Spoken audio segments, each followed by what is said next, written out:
This is TWiT.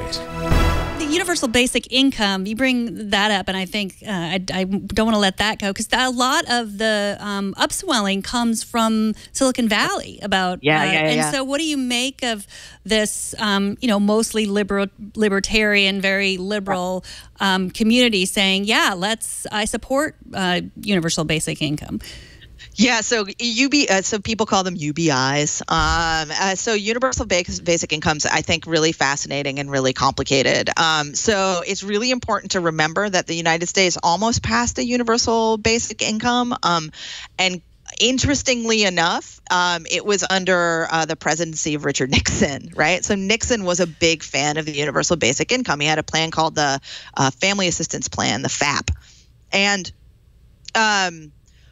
one of the reasons that it failed was that not only was it not super popular with conservatives, but it also failed to meet sort of the basic standards of justice that folks who were organizing for universal incomes from poor and working class communities at the time, like the National Welfare Rights Organization, were asking for. So they had a competing plan that was a much more generous universal basic income, but also, most importantly, it didn't do away with other programs. So I think if we were going to have a UBI, like, fantastic. I think it's a great place to start, but only if it doesn't then, basically do away with the whole social welfare state, right? Like saying, like, here's your $8,000, good luck out there, is not what I'm talking about, right?